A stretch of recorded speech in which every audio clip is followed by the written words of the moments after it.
The sky above Zarathia shimmered in hues of violet and amber, the twin suns casting long, surreal shadows across the crystalline city. Lyra, the young alien girl, stood nervously on the edge of the grand courtyard, her elongated fingers fidgeting at the hem of her ceremonial robes. Today was her first official meeting with a human emissary, a species her people had always regarded with cautious respect, if not outright suspicion. Her heart beat in her chest in an irregular rhythm, a physical manifestation of the anxiety twisting her stomach. The Zarathians had prepared a formal greeting, a low bow, intricate hand gestures, and a soft, melodic chant that had taken generations to perfect. Lyra had practiced it countless times, her reflection in the polished glass walls of her home repeating the motions until each movement felt ingrained in her body. The courtyard was a mosaic of sparkling tiles, with fountains that glimmered like liquid diamonds. Elder Zathiel, the tallest of the council members, nodded at her, signaling it was time. From the far end of the courtyard, a human figure approached, walking with a curious combination of confidence and casual ease. Lyra's eyes widened. He didn't carry a ceremonial staff. He didn't wear ceremonial robes. He wore a simple practical outfit, earth gray pants, a loose shirt, and sturdy boots that had clearly seen miles of travel. Most unsettling of all, he smiled. Lyra's instincts screamed at her, "Follow the protocol." The human reached the center of the courtyard. He stopped, looked directly at her, and without hesitation, stepped forward, and then he did the unthinkable. He wrapped his arms around her in a warm, uncomplicated hug. Lyra froze. Her meticulously rehearsed gestures and chants vanished entirely from her mind. She had expected bows, nods, and carefully measured respect, not this, hello? She stammered, her voice trembling. The human pulled back slightly, his smile never faltering. "Hi, I'm Marcus." I thought this might be easier. The council erupted in shocked murmurs. Some of the older Zarathians gasped audibly. Others whispered to one another, their words lost to Lyra in the whirl of confusion. Lyra. Elder Zathiel's voice was tight with disapproval, though it carried an undercurrent of curiosity. That is not how we greet humans." Marcus tilted his head, his expression patient. "I'm aware, but you looked nervous, and, well, this felt right." Lyra's cheeks flushed under her translucent skin, her bioluminescent patterns flickering in confusion. She tried to regain composure. It is tradition. She gestured to the intricate markings on her robes. "Perform a ceremonial greeting. It shows respect." "I understand traditions," Marcus said gently. "I respect them too. But sometimes it's okay to break them, especially if it makes someone feel seen." Lyra blinked at him, her instincts clashing with the warmth spreading through her chest. Every Zarathian child was taught that humans were unpredictable and their actions often bordered on socially chaotic. Yet here was one standing before her, exuding a calm confidence that seemed almost natural. Her voice was barely audible. I don't know what to do now." "Then don't do anything," Marcus said with a grin. "Just be you. That's enough."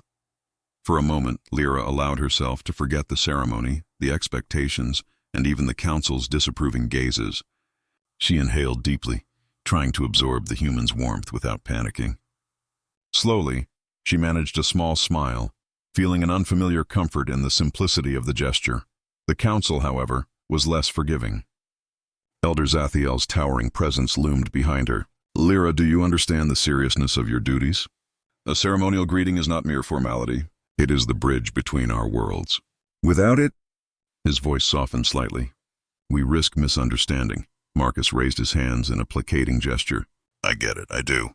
But sometimes bridges can be built in other ways too. And if it's okay with her, I'd like to start with this." He gestured to the hug. Lyra felt torn between instinct and curiosity. She glanced at the council, then back at the human. The glow of her bioluminescence shifted, reflecting her inner conflict. Finally, she made a choice. She allowed herself another brief hug, this time more confident, her tentacle-like hair brushing against his shoulder. The council murmured, a mix of astonishment and incredulity. Elder Zathiel studied the exchange, his eyes narrowing, yet there was a spark of intrigue there. Marcus stepped back and bowed slightly, not a formal bow, not perfect, but sincere. "Better?" he asked, a hint of humor in his voice. Lyra's bioluminescence flickered in a pattern that Zarathians recognized as a sign of joy. "Yes, Better, she admitted softly. The human's presence was strange, unpredictable, and somehow comforting all at once. Lyra realized that while traditions held immense value, there was also room for adaptation, room for personal connection. Something in her chest, something primal and unspoken, whispered that this meeting could be the start of something extraordinary. Over the next hour, Marcus and Lyra walked through the crystalline corridors, discussing language, culture, and simple human habits that fascinated her. He shared stories of Earth, rainstorms that drummed against windows, the smell of freshly baked bread, and the joy of watching a sunset. She shared tales of Zerathia, floating gardens that glowed at night, the ritual dances performed during planetary alignments, and the resonance of the city's heart. For every story exchanged, the walls between human and Zorathian seemed to crumble just a little more. The council observed, tense at first, then curious as Lyra's confidence grew. By the end of the day, the formal ceremonial greeting had been entirely forgotten, replaced by laughter, shared stories, and, most importantly, understanding as the twin suns dipped below the horizon, casting long shadows across the courtyard. Lyra and Marcus stood at the center, side by side. The human extended his hand, a simple, human gesture, and she took it without hesitation. "This feels right," she admitted, "even if it isn't tradition." "Sometimes," Marcus said softly, "the right thing isn't the traditional thing. But that doesn't make it wrong." The courtyard was quiet now, the council having retreated to deliberate privately. Lyra looked up at Marcus, the fading light reflecting in her luminescent eyes.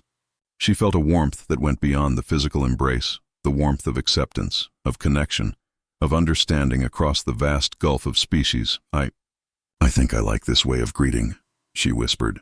"I'm glad," Marcus said, smiling, "because I think it might be the start of a great friendship." For the first time in her life, Lyra felt that meeting a human didn't have to be a rigid ceremony or a stressful display of perfection. It could be simple, honest, and maybe, just maybe, it could change her world.